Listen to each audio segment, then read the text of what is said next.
तो चलिए देखते हैं कि भारत की विदेश नीति और उसकी अर्थव्यवस्था आपस में कैसे जुड़ी हुई है। ये कोई छोटी मोटी रकम नहीं है।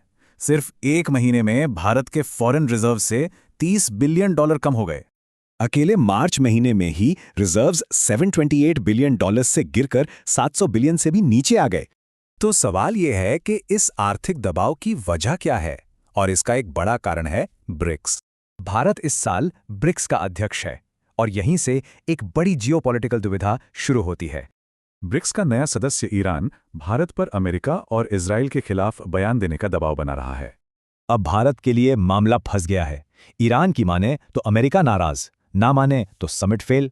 अगर समिट फेल होता है तो ये भारत की अध्यक्षता और ग्लोबल लीडरशिप पर एक बड़ा सवालिया निशान होगा।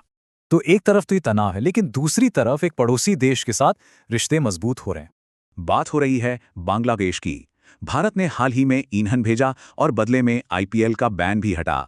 बांग्लादेश दूतावास का ये बैनर इन सुधरते रिश्तों की कहानी कहता है। तो एक तरफ ग्लोबल संकट है तो दूसरी तरफ क्षेत्रीय साझेदारी बनाने का मौका। लेकिन ये सब भारत की अर्थव्यवस्था से कैसे जुड़ता है, चलिए देखते हैं।